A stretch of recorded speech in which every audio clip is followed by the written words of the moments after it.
여러분, 우리들은 하나님의 은혜 받기를 갈망합니다. 그래서 입만 열면 하나님 제게 은혜를 주세요, 또 은혜를 주세요 그냥 이렇게 하지 않고 그 앞에다가 형용사를 붙이는데 풍성한 은혜를 주세요, 넘치는 은혜를 주세요, 충만한 은혜를 주세요, 막 차고 넘쳐서 흐르게 해주세요. 참 우리 욕심도 많아요, 그죠? 찰 때까지 주세요 이렇게 해도 될 텐데 막 넘쳐서 흘러가지고 그럴 정도로 달라고 은혜를 정말 우리 사모합니다. 근데 여러분, 은혜가 어떻게 우리에게 다가올까요?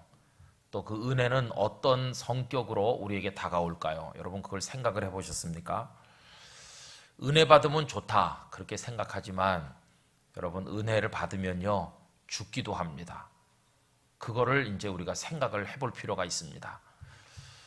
얼마 전에 한 달 채 안 된 것 같습니다. 우크라이나에서 일하시는 선교사님이 오셨다고 연락이 왔어요. 여러분, 언제나 우리는 해석을 잘해야 되는데요. 선교사님이 왔다 그럼 왔는가 보다 이렇게 알고 끝내면 안 돼요. 해석을 하면은 그러니까 좀 도와줘 이렇게 하는 거거든요. 해석을 잘해야 됩니다. 그러니까 예전에 저희 부모님 서울에 계실 때 김 목사 요새 텔레비전이 이상하게 잘 안 나와. 제가 해석을 어떻게 했냐면 TV 사다 놔라 이렇게 해석을 했거든요. 해석의 은사를 가지시길 바랍니다.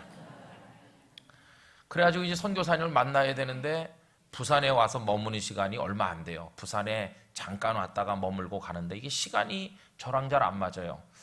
그래서 보니까 따로 만나서 뭐 얘기도 하고 그래야 되는데 도저히 시간이 안 맞아서 그럼 부산 와서 어떻게 뭘 하느냐고 물어봤습니다. 그랬더니 어느 교회 가서 수요일 저녁 예배 때 설교를 한다고 그래요. 그리고는 또 떠나야 된다는 겁니다.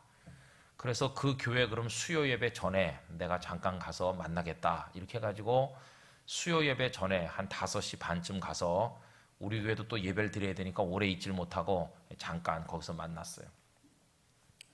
뭐 전에도 자주 왔다 갔다 했던 그런 친구 목사님이고 신학교 다닐 때부터 저보다 한 기수 늦게 다녔긴 했지만은 신학교 때부터 잘 알았습니다. 부인도 신학교를 다니신 분이 돼가지고 잘 알았었고, 그래도 부산에 오면 꼭 이렇게 연락을 하고 그래요. 그래갖고 이제 만났더니 길지 않은 시간에 얘기를 하는데 제가 묻는 첫 마디가 뭐냐 하면 요새 몸은 어떠냐 이렇게 물어봤습니다. 근데 왜냐하면은 이분이 원래는 러시아 선교사였었거든요. 그러다가 러시아에서 많은 수고를 하고 애를 많이 썼습니다. 그래서 상당한 열매를 맺고 성과가 있을 무렵 해가지고 참 이상하죠? 주를 위해 충성하면 몸도 더 건강해지고 힘이 넘쳐야 될 것 같은데 있는 힘을 다해서 충성했는데 그만 쓰러지고 말았습니다. 그러니까 그 모든 사역이 이게 중단될 수밖에 없죠. 그 사모님께서 혼자서 애를 쓰지만 이게 정상적으로 돌아가지도 않고 또 우리나라에 와서 또 치료를 받아야 되니까 쓰러지는데 그냥 과로로 잠깐 쓰러진 게 아니고 뇌 속에 이상이 와가지고 언어도 잘 안 되고 그러면서 말하자면 중풍 비슷하게 쓰러진 겁니다. 그러니까 모든 사역이 중단됐고 이제 어려워졌는데 그래서 이제 우리나라로 들어왔죠. 들어와가지고 치료도 받고 이렇게 해서 좀 회복이 됐어요. 그러면 보통 사람 같으면 회복이 좀 되고 이제 조금 이렇게 하면은 이제는 우리나라에서 어디 사역지를 찾아보자.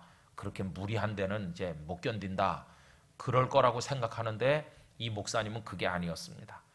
다시 또 나는 죽더라도 거기서 죽는다. 또 다시 글로 들어갔어요. 들어가고 있는 동안에 그 선교지 상황이 좀 바뀌고 여러 가지 이제 법적인 문제가 생겨서 거기서 사역하기가 좀 어려워졌습니다. 그러자 이분이 찾아낸 데가 배운 게 러시아어인데 러시아어를 유창하게 하거든요. 러시아어를 계속 하면서 선교할 수 있는 미개척지가 어디겠는가 이렇게 찾아본 끝에 발견한 선교지가 우크라이나거든요. 우크라이나에 가니까 전혀 또 문화도 다르고 완전히 다른, 단지 옛날 그 소련 연방 안에 있었기 때문에 러시아어가 통한다는 거 빼놓고는 하나 더 비슷한 게 없는 생소한 곳으로 또 들어갔죠. 거기 가서 우크라이나 사람들을 대상으로도 선교하지만 예전에 그 우리나라 사람이 그곳에 많이 갔답니다. 일제시대 때 이쪽에 사할린 쪽으로 우리나라 사람들이 많이 가서 살았습니다. 일본의 압박을 못 이겨가지고 중국에는 그 용종 그런 데 많이 간 거 아닙니까? 북간도 뭐 이런데 그 위로 이제 러시아까지 연해주 그쪽에. 근데 나중에 이제 그 소련의 그 스탈린이 말이죠.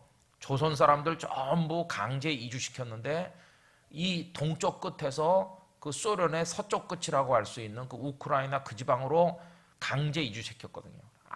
아무것도 없는 그냥 시베리아 벌판 비슷한 데다가 고려인이라고 하면서 우리나라 사람들을 수만 명을 막 어거지로 그냥 강제로 이주시켜서 니네 여기서 살아라. 그 영하 수십 도씩 내려가는 그곳에서 그 고려인들의 고통을 우리가 다큐멘터리 같은 걸로 보면 말로 다 할 수가 없습니다. 그 천대 받아가면서 아무것도 가진 것도 없이 그 언 땅을 파고 일궈가지고 거기서 지금 3대 4대째 지금 살고 있는 거죠.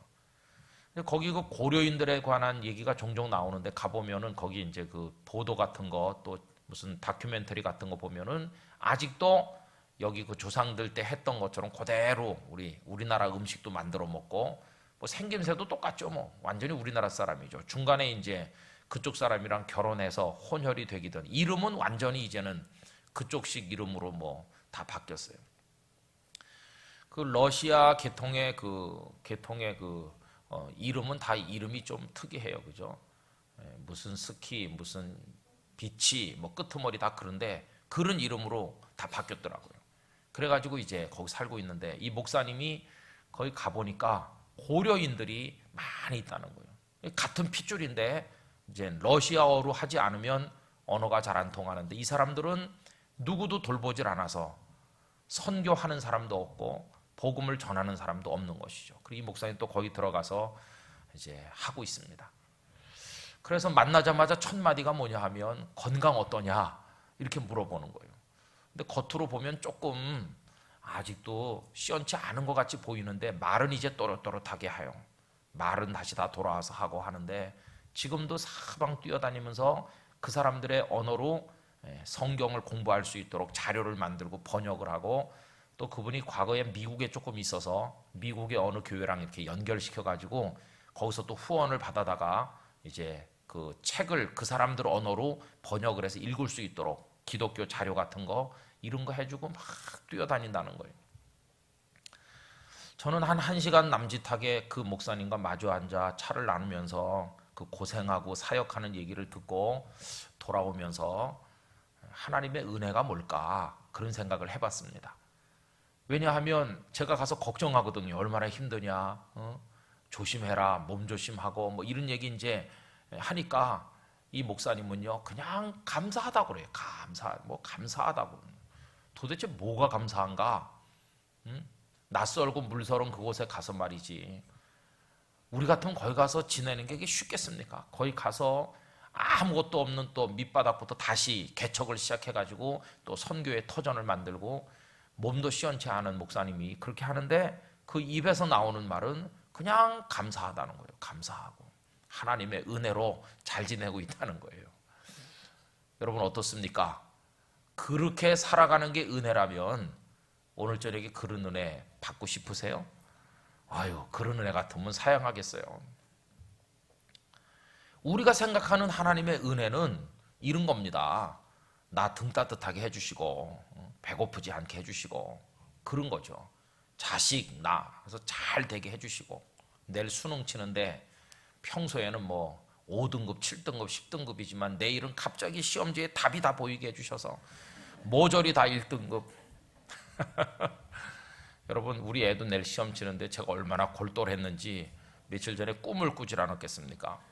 꿈속에서요 우리 애가 시험지에 답이 막 써있는 게 환상으로 보여가지고 전과목 1등급이 아니라 전과목 만점을 받아가지고 우리나라 최고 좋은 대학에 장학생으로 쑥 들어가는 꿈을 꿨거든요.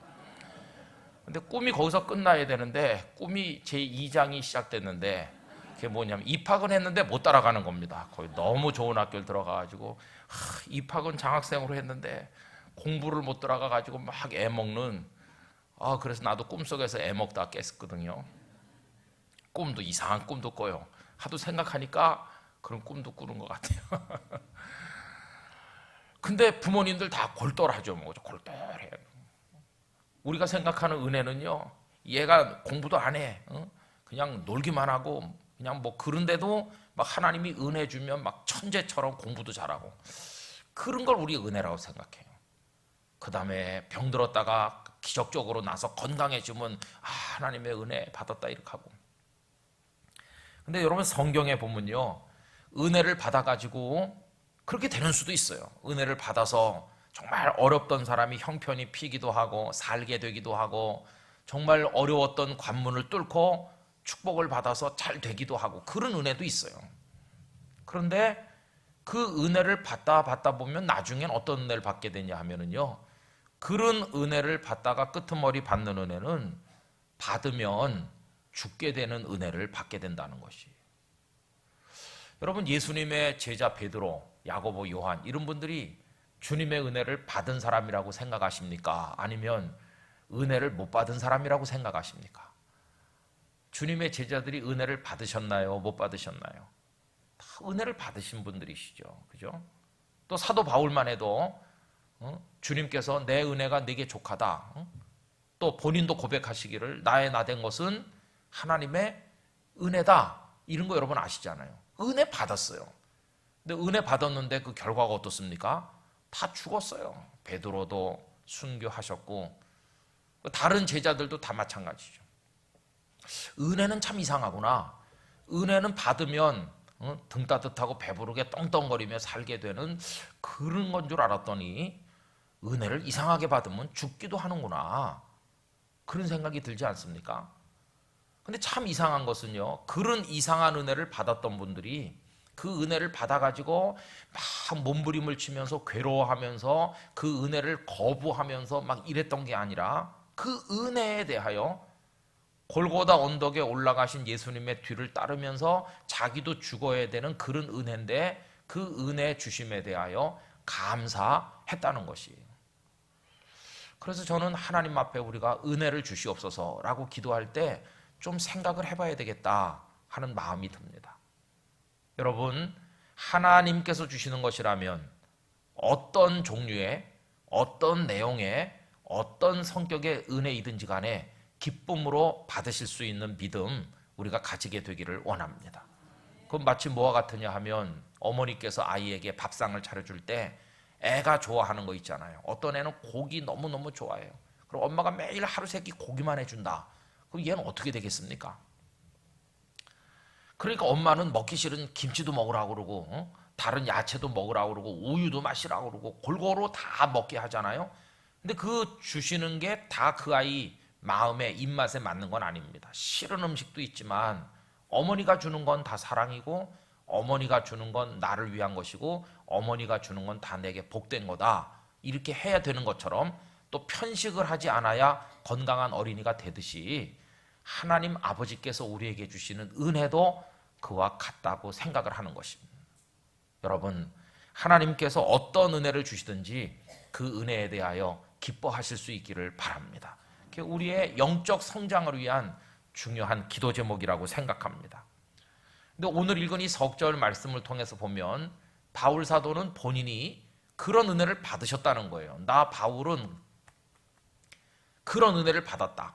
근데 그 은혜가 무슨 은혜냐 하면 죽게 되는 은혜죠. 죽게 되는 은혜, 고난받는 은혜, 고생을 굉장히 해야 되는 그런 은혜, 그런 은혜를 내가 받았다.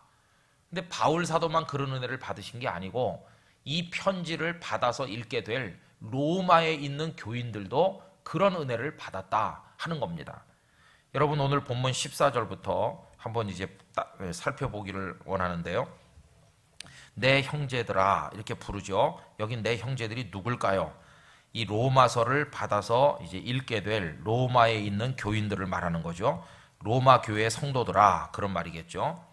너희가 스스로 선함이 가득하고 모든 지식이 차서 능히 서로 권하는 자임을 나도 확신하노라. 이건 이제 칭찬해 주는 겁니다. 나 바울은 여러분들이 어떤 분들인지 잘 알고 있습니다. 로마에 있는 여러분들은 선함이 가득한 분들이고 모든 지식이 차 있는 분들이고 그래서 서로 권하는 그런 사람들이라는 것을 내가 확신하고 있습니다. 그런 말이죠. 여러분 받으신 유인물에다가 그걸 갖다가 나열을 해놨습니다. 우선 로마 교회 성도들은 어떤 은혜를 받았나? A번 선함이 가득하고 모든 지식이 차 있다. 이렇게 써드렸죠. 선함이 가득하다. 여러분, 로마에 있는 교인들은 옛날에는 예수님을 모르던 사람들 아닙니까? 그죠? 그런데 언제부터인지 모르지만 이제 예수님을 믿게 됐어요. 지금까지도 잘 알 수 없는 한 가지 그 미스테리가 뭐냐 하면, 어떻게 로마에 복음이 전해졌을까? 그 경로에 대해서 아무도 잘 알지 못합니다. 우리는요, 고린도에 어떻게 복음이 전해졌냐? 이렇게 물으면 금방 대답할 수 있어요. 그거는 바울 사도가 가셔서 거기서 복음을 전하고 교회를 세웠다. 금방 대답할 수 있어요. 사도행전의 내용이 나오니까요. 그러니까 에베소도 그렇고 뭐 고린도도 그렇고 데살로니가도 그렇고 다 그래요. 바울이 가서 처음 전도해가지고 이제 교회가 세워진 겁니다. 그런데 로마는 참 이상한 곳이에요. 바울 사도가 로마에 간 적이 아직 없는데, 아직 안 갔는데 벌써 로마에는 예수님을 믿는 사람들이 많이 있었다는 거예요. 그러니까 그게 바울보다 복음이 먼저 갔다는 걸 알 수 있죠. 그럼 도대체 로마에 누가 전했나? 이걸 이제 잘 모릅니다. 천주교회 다니시는 분들은 베드로가 먼저 갔다 이렇게 말해요. 베드로가 가서 바울이 도착하기 전에 베드로가 먼저 가서 로마에다 복음을 전하고 목회를 했다. 그러니까 로마 교회의 첫 번째 목회자가 누구냐 하면 베드로다. 여러분, 많은 교회들이 있고 그 교회 신부들이 있는데 첫 번째 신부, 로마 교회 신부를 교황이라고 하잖아요. 그러면 로마 교회 첫 번째 신부가, 목회자가 베드로라고 하는 겁니다. 그러니까 그분들은 교황이 쭉 이렇게 대물림에서 내려가는데 제1대 교황이 베드로다 이렇게 말하는 것이고, 지금 저 교황청에 교황이 앉아있는 그 자리를 베드로 자리라고 그러거든요. 베드로의 자리. 그래서 베드로가 로마 교회에 가서 복음 전하고 교회를 세웠다고 말하는데 아무런 역사적 근거도 없는 얘기입니다. 그냥 그렇게 주장하는 거지. 실제로 거기 베드로가 오셔서 뭐 했다고 하는 무슨 사료라든지 근거가 없어요. 그냥 캐톨릭 교인들의 그냥 주장일 뿐이에요. 그럼 어떻게 로마에 믿는 사람들이 있었을까? 훨씬 그거보다 타당성 있는 주장이 있다면 그것은 사도행전 2장에 여러분 오순절 성령 강림 사건이 기록되어 있는데, 그때 오순절이기 때문에 사방의 순례자들이 예루살렘에 모여들었습니다. 어떤 기록에 의하면 예루살렘시의 평소 인구는 8만 명쯤 된다고 그래요. 평소에는. 그런데 6월절이나 오순절이 되면 100만 명 이상 되는 사람들로 바글바글 했다고 그래요. 여러분, 요즘도 이슬람 믿는 사람들이 자기들 절기가 되면 메카 같은 데 모일 때 보면은 얼마나 많이 모입니까? 그런 걸 연상하면 쉽게 이해할 수 있죠. 그래서 여러 나라 사람들이 다 와서 버글버글 할 때 그때 성령께서 다락방에 임했고, 거기 다락방에 모였던 120여 명 되는 성도들에게 성령이 역사했는데 첫 번째로 나타난 현상이 뭐였느냐 하면은 방언하는 거였어요. 그리고 이분들이 길거리로 뛰쳐나가셔서 하나님의 복음 말씀을 이제 증거하고 예수님의 십자가와 부활을 선포하는 얘기가 2장에 쭉 나오는데, 그날 그 베드로가 선포하는 말씀을 듣고 가슴이 찔려서 사람들이 회개하는 장면이 나오는데, 그 앞에 보면은 여러 나라에서 온 사람들 이야기를 쭉 하고 있어요. 우리가 어디에서 왔다 하는데 그 중에 보면 우리가 로마에서도 왔다, 이렇게 로마에서 온 사람도 있어요. 그래서 많은 신학자들이 틀림없이 그날 그 순례자들 속에 로마에 살면서 오순절 지키려고 온 사람들이 많이 있었을 텐데, 그들이 왔다가 그 베드로가 전하는 복음을 거기서 듣고, 그리고 다른 제자들을 통해서 예수님을 알게 되고, 그리고 그들이 돌아가서 자기들 스스로 예수님의 복음을 전해가지고 어떤 사도도 도착하기 전에 이미 로마에는 예수 믿는 사람들이 많이 있었다, 이렇게 생각하거든요. 이게 훨씬 더 여러 가지 정황상 맞는다는 걸 알 수 있어요. 우리나라도 보면 선교사가 우리나라에 처음 들어온 게 1884년 의사인 알렌 선교사거든요. 그 이듬해 부활절날 언더우드 목사님과 아펜셀러 목사님이 오셨거든요. 근데 참 놀라운 것은 선교사가 우리나라에 발 디디기 전에 벌써 세례받은 사람도 있었고, 벌써 황해도 송천에는 교회도 있었다는 거예요. 그럼 어떻게 이게 생겼냐? 바깥에 나가서 돌아다니던 사람, 뭐 중국에 인삼 장사하러 갔던 사람들이 중국에서 예수를 믿고 중국에서 세례를 받고 거기서 우리말로 성경을 번역해가지고 그 성경을 가지고 들어와 그 송천 솔레 마을인데 소래라고도 하죠. 거기다 친척들에게 복음을 전해서 거기 교회가 먼저 세워지고 선교사보다 복음이 먼저 들어가는 우리나라는 축복된 나라입니다. 특별한 나라입니다. 특별한 나라. 선교사들이 왔을 때 일본에도 만주에도 벌써 우리말로 번역된 성경이 있었고 와보니까 벌써 세례받은 사람이 있고 벌써 교회가 있는 정말 특별한 복음의 축복을 하나님께서 우리나라에게 주셨다는 걸 알 수 있거든요. 근데 로마도 베드로라든지 사도 바울이 도착하기 전에 먼저 거기 이제 믿는 사람들, 그리고 성도들의 공동체, 우리식으로 말하면 교회가 있고 믿는 자들이 많이 있다는 소식을 들었기 때문에 지금 바울 사도가 이 로마서를 쓰는 거거든요. 이 편지를 받아서 먼저 읽어주세요. 나 바울이 조금 있으면 예루살렘에 갔다가 곧 여러분들에게 갈 겁니다. 그러니 내가 편지를 먼저 보냅니다 하면서 쓴 게 이 로마서거든요. 그러니까 바울 사도는 지금 로마에 있는 성도들이 어떻게 하나님을 믿고 어떻게 섬기는지를 여러 경로를 통해서 지금 전해 듣고 있는 겁니다. 아직 눈으로 가서 보지는 못했지만 들어보니까 로마에 있는 성도들이 어떻다고 얘기가 전해졌는고 하니 방금 읽은 말씀대로 선함이 가득하고 그 다음에 모든 지식이 차서 서로 권하는 사람들이라고 하더라 하는 얘기를 바울 사도가 들은 거죠. 그리고 이거는 그 소문을 듣고 그분들에게 칭찬해주는 얘기를 하고 있는 것을 볼 수 있습니다. 근데 우리가 그 구절을 하나하나 뜯어서 보면요, 선함이 가득하다. 그럼 여러분 로마 문명을 생각해 보세요. 로마 문명에 살던 사람들이 다 선한 사람들이었겠습니까? 여기 선하다는 말은 그냥 좀 착하다 그런 뜻이 아니라 하나님 아버지의 선, 그걸 말하는 겁니다.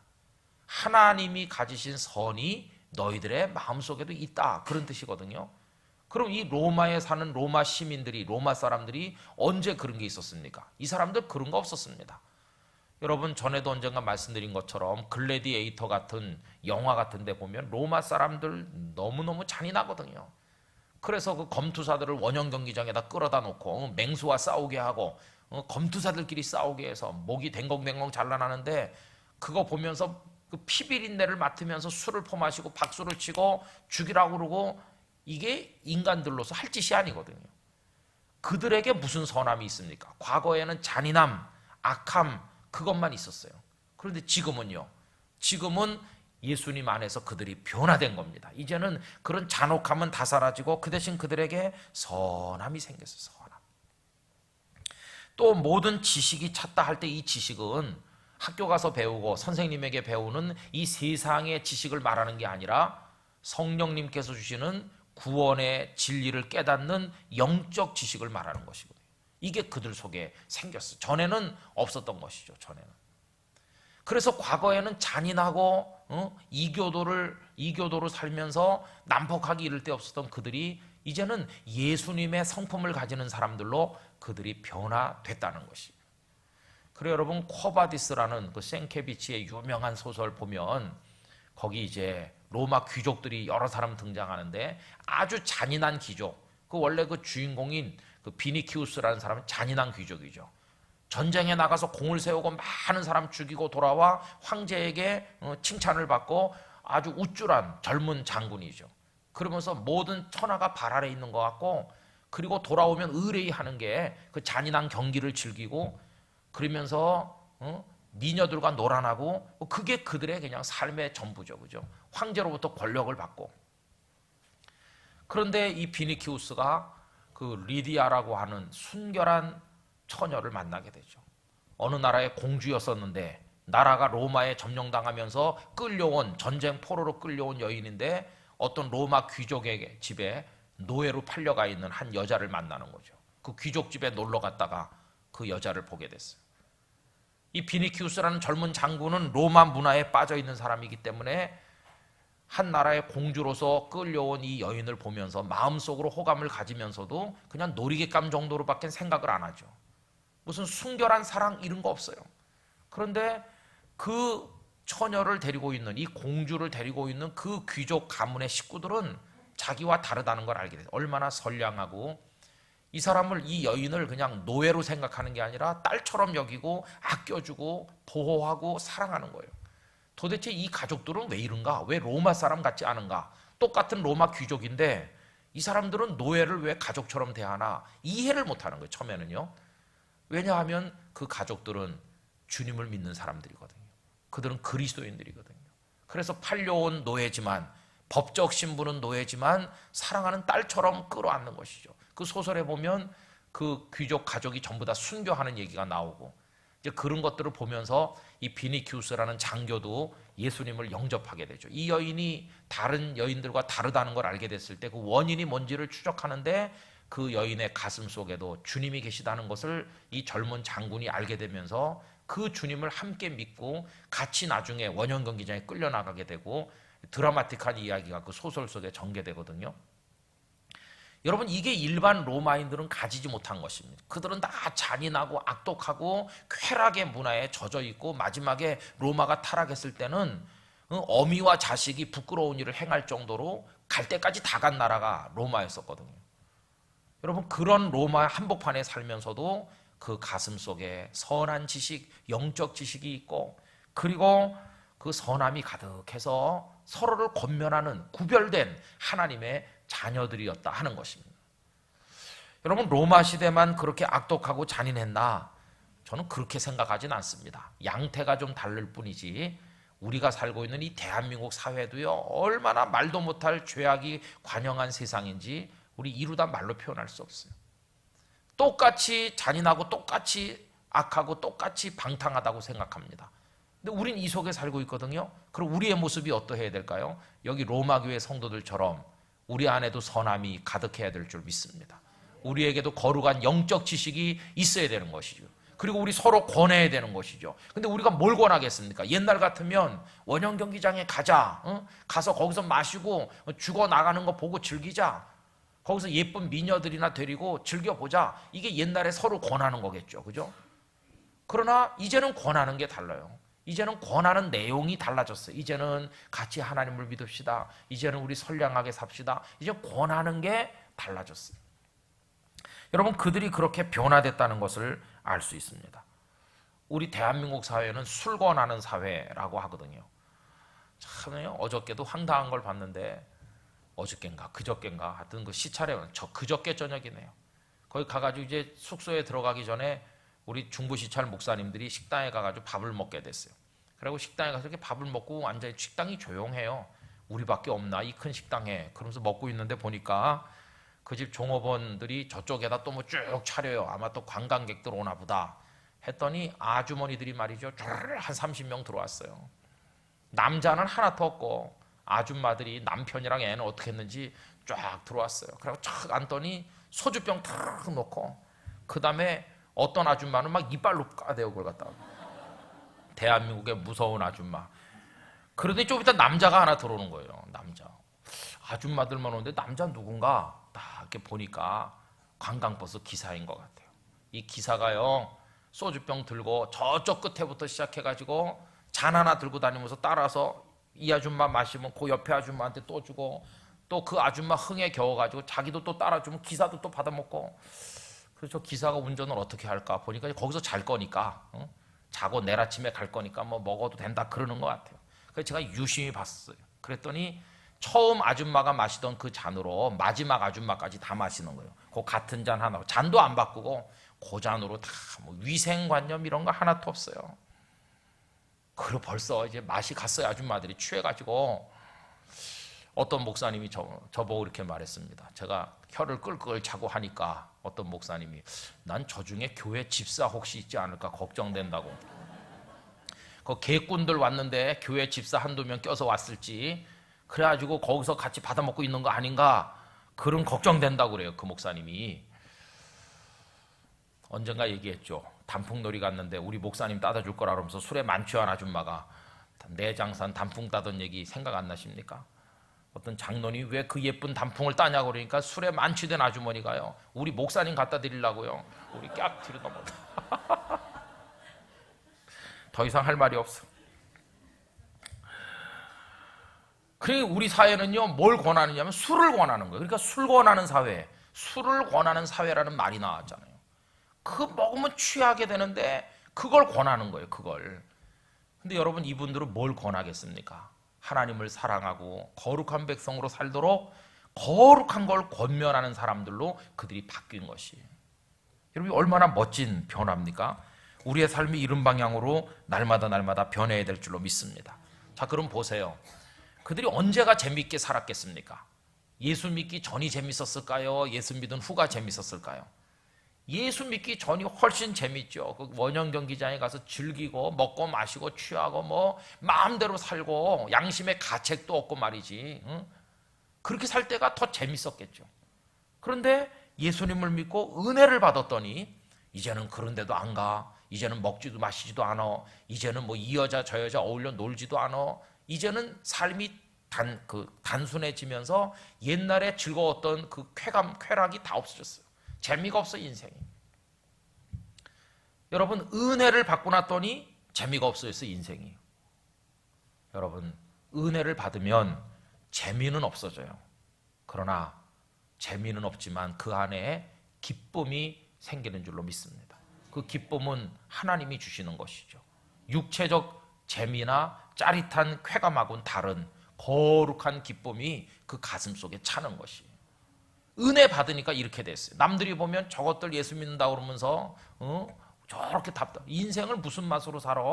도대체 재미가 있어야 살지. 예수쟁이들 주일마다 성경책 끼고 교회 가고 아유 따분해라. 가서 또 목사가 하는 말 듣고 앉아있는데 졸린데 말이야. 그렇게 얘기하잖아요. 그죠? 그러나 영이 열린 하나님의 백성들에게는 거룩한 기쁨이 있어요. 기쁨. 이게 달라진 것이, 그죠? 은혜를 받아서 로마 교회 교인들이 그렇게 달라졌어요. 그러면 바울 사도는 어떤 은혜를 받았나? 여러분 15절에 보면 그러나 내가 너희로 다시 생각나게 하려고 하나님께서, 그러니까 로마 교회 교인들이 잘하고 있지만 한번 다시 더 생각나게 하려고 권면을 한다는 겁니다.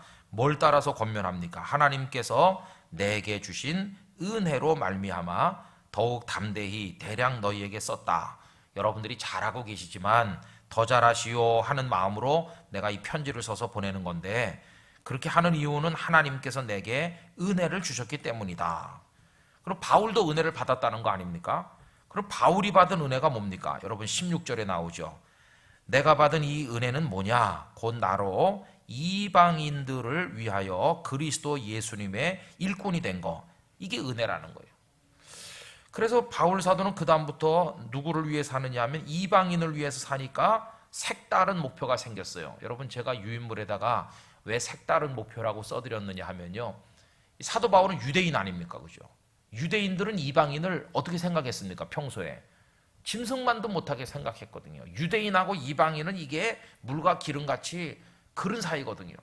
유대인이 이방인을 섬긴다? 이거 있을 수도 없는 것이에요. 상종도 안 해요. 이방인을 짐승같이 여긴다. 그런데 이제는 사도 바울이 어떻게 달라졌냐 하면은 이방인을 섬기는 사람으로 인생의 목표가 새롭게 주어졌어요. 이게 완전히 달라진 겁니다. 옛날엔 이방인 사람 취급도 안 했는데 이제는 이방인을 사랑하고 이방인을 섬기고 이방인을 위해서 그 먼 거리를 여행을 하고 이방인들을 구원하기 위해서 몸부림치고, 이게 인생이 완전히 변하게 됐어요. 그 다음에 그리스도 예수님의 일꾼이 됐다. 여러분, 일꾼이라는 이 표현은요 결코 존경하는 표현은 아닙니다. 머슴쯤 되는 거, 일꾼 되는 걸 누가 좋아하겠어요? 일꾼을 부리는 사람 되길 원하지 일꾼 되는 거 아무도 기분 좋아하지 않을 거예요. 그런데 바울은 모든 곳에서 나는 일꾼이다, 나는 종이다, 그렇게 말하잖아요. 이게 변한 것이죠. 그죠? 은혜를 받았더니 거들먹거리고 사람을 부리는 사람 된 게 아니라 은혜를 받았더니 점점 낮아져 가지고 마지막에는 일꾼이 되고 종이 되고, 은혜 받으니까 높아진 게 아니라 낮아졌다. 남들은 그렇게 생각할 겁니다. 그러면 그 옆에 써드리기를 기쁨으로 매임이랬는데, 바울 서신 어디를 봐도 난 억지로 끌려가서 억지로 그냥 지금 죽을 맛으로 예수님의 종이 돼서 살고 있다, 막 죽겠다, 이렇게 말한 데가 있습니까? 없습니다. 어디나 그리스도 예수님의 종이 되고 그리스도 예수님의 일꾼 된 것을 영광스럽게 생각하고 감격적으로 여기지 그걸 힘들게 여기는 데가 없다는 것입니다. 그러니까 억지로 주님의 일꾼 된 게 아니라 감사와 기쁨으로 일꾼 됐다는 것을 알 수 있어요. 여러분, 우리도 주님의 사람으로 살 때 우리 안에 이런 기쁨이 있어야 될 줄로 믿습니다. 그러면서 구체적으로 무슨 일을 하냐? 하나님의 복음의 제사장 직분을 하게 하셨다. 복음 전도하는 사람이 되게 하신 거, 이게 은혜라는 것입니다. 전도자가 되게 하셔서 뭘 하게 하느냐? 이방인을 제물로 드리는 것이 성령 안에서 거룩하게 되어 받으실 만하게 하려 하는 거. 간단히 말하면 이방인들을 위해서 살고 이방인들에게 복음을 전하게 만들고, 그걸 위해서 이제는 내 뜻과 내 생각을 다 버리고 오직 주님의 일꾼이 돼서 주님의 종으로 살아가게 된 거, 이게 은혜라는 거예요. 은혜. 근데 여러분, 이 은혜 이거 받고 난 다음에 얼마나 고생이 심합니까? 바울 사도가 예수님을 안 믿었으면요, 대제사장들을 든든한 백에게, 그 대제사장들의 친절한 보살핌에 그런 배경에서 말이죠, 호화호식하고 잘 살았을 거예요. 고생 같은 거 안 했을 거예요. 언제나 예루살렘에서 높은 사람들과 함께 어울려 가면서 편안하고 안락하게 살았을 텐데, 은혜 받고 나니까 그 인생이 말할 수 없이 고단해지고 죽을 맛이 된 거죠. 풍랑 만나, 강도 만나, 40에 하나 감암매를 5번이나 막 죽을 고비를 넘겨. 이게 은혜 받은 바울의 모습이거든요. 여러분, 어떻습니까? 이런 은혜를 주님이 주신다 그러면 아멘, 그렇게 하실 수 있겠습니까? 아까 처음에 말씀드린 그 선교사님은 이런 은혜를 받은 분인 줄로 믿습니다. 그러니까 그 고생하면서도 감사하다. 도대체 뭐 감사하다는 말인가? 이걸 은혜로 여길 줄 아는 그런 믿음의 수준에 도달해 있다는 것이에요. 고난을 은혜로 여길 수 있는 자리에 도달한 것이죠. 여러분, 우리가 주님의 사람으로 살려면요, 그냥 예수 믿고 편안해지는 거, 이걸 바라서는 안 되고 예수 믿고 행복해지는 걸 바라는 거죠. 그래서 편안하기는 포기해야 돼요. 그 대신 평안할 수는 있는 것입니다. 육체적인 편안은 예수 믿으면 없어요. 주일날 뭐 늦잠을 잘 수 있나, 나와야 되고 뭐 해야 되고 11조 갖다 바치고 뭐 하고 힘들어요. 바보 같아요. 그러나 여러분, 예수 믿으면 우리에게 기쁨이 있는 것이죠. 평안한 것이죠. 시간 좀 갖지만 얘기 하나 하려고 그러는데요, 제가 화요일마다 가서 이제 기독인 기관장 성경 공부 인도하는데, 거기 뭐 이제 우리 부산의 여러 기관의 CEO들이 오거든요. 뭐 법원장도 오시고 대학 총장들도 오기도 하고 뭐 국회의원, 시의원, 이제 그런 분들 옵니다. 한 30명 모여서 이제 하는데, 요새는 저 서면 롯데 호텔 그 사장님이 이제 하루도 한 번도 안 빠지고 열심히 나옵니다. 사장님이. 그래서 지지난주인가 밥 먹다가 이제 물어봤죠. 그 신격호 회장님은 그 뭐 종교가 뭡니까? 내가 이렇게 물어봤죠. 그랬더니 불교에 가깝다고 그래요. 불교. 그러면서 그 롯데 사장님들도 다 역대 불교 신자들이 와서 여기 롯데 호텔을 경영했다고 그래요. 근데 이분은 아주 신실한 크리스찬인데 오셨어요. 그래서 제가 그분 보고, 그 신격호 회장이 연세가 몇입니까? 뭐 90 한둘 된 것 같아요. 그럼 그분 연세도 높은데 누가 전도해야 되지 않겠습니까? 이렇게 물어봤어요. 그랬더니 그 뭐 손자 손녀들은 다 외국 가서 공부해서 세례도 받고, 딸이 또 뭐 서울의 사랑의 교회에서 결혼식도 하고, 믿는 사람들이 이제 가정 안에 많이 생기고 있다고 그래요. 근데 아무도 그 신격호 회장 앞에서 회장님 예수 믿으세요 이렇게 말하는 사람이 없다는 거예요. 전부 그 재벌 회장 앞에 다 기가 죽어가지고 이렇게 있지, 고개를 쳐들고 예수 믿으라고 말하는 사람 감히 아무도 없다는 거예요. 근데 딱 한 사람이 있대요. 딱 한 사람. 딱 한 사람이 예수 믿으라고 그런대요. 그래서 우리가 하도 신기해서 그분이 누굽니까 그랬더니, 그 신격호 회장 머리 깎아주는 이발사래요. 서울 소공동 롯데호텔에 3층에 그 이발사 아저씨가 입주해가지고 이발하는데 배운 것도 없는 분인데 그냥 머리 깎는 기술 하나가 아주 뛰어나가지고 그걸로 평생 대성한 분이죠. 학벌도 뭐 초등학교 다니다 말았다던가 그런 분이에요. 나이가 이제 한 60대 후반쯤 됐다고 그래요. 근데 이분도 그냥 술 먹고 놀기 좋아하고 그런 사람인데, 이분이 이제 그 신격호 회장에게 어느 날 이렇게 말해. 머리 깎고 나가는 분에게, 회장님 하니까 이 노인이 이렇게 들여다보고, 왜 그러나 자네? 그러니까 참 불쌍해 보이십니다. 이 쇼크를 받았죠. 내가? 예, 불쌍해 보이십니다. 나보고 불쌍하다고 말한 사람 지금까지 없었는데 오늘 보니까 너무너무 불쌍하시네요. 이 노인이 경악한 거예요. 경악. 도대체 무슨 말이냐? 저는 이발이나 하고 살지만 저는 죽으면 천국에 갑니다. 회장님은 그 많은 돈을 가지고 지옥에 갈 걸 생각하니까 진짜 불쌍하네요. 이걸 진지하게 얘기하니까 이 노인이 충격을 받아요. 뭐가 불쌍하냐고. 그래서 이제 설명을 했나 봐요. 저는 예수님을 믿고 저는 천국에 갑니다. 근데 이분은 어떻게 믿게 됐냐 하면은 그렇게 놀기 좋아하고 그랬는데요. 그 어머니가 예수님을 믿은 것 같아요. 어머니가 임종할 때 이 아들 손을 붙들고 너 꼭 예수 믿어야 된다. 신신당부하고 돌아가셨는데 그게 이 아드님 가슴에 콱 박힌 거예요. 예수 믿어야 되겠다. 어머니를 효도해야 되는데 그다음부터 직원들 이제 주일날 우리 문 닫는다. 그 이발소는요 전직 대통령 뭐 재벌 총수 그런 사람들만 온대요. 김영삼 전 대통령도 거기서 머리 깎고 그 머리나 우리 머리나 비슷하지만 그래도 하여튼 대단한 이발소거든요. 근데 이분이 이제 주일날 손님들이 많이 오는데 주일날 문 닫는다. 그리고 너희들도 다 가서 이제는 그 교회 다녀라. 나도 예수 믿는다. 이래가지고 1980 몇 년부터 어머니 돌아가시고 믿기 시작해요.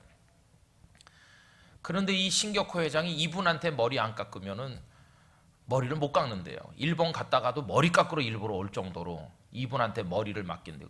이분 말이 내가 대한민국에서 제일 높다고. 왜냐하면 대통령도 고개 수그리 그러면 또 수그리 고개 드시오 그러면 고개 들고 막 누르면 그냥 눌른 대로 가만히 있대요. 재벌 회장도 고개 이렇게 하면 가만히 있고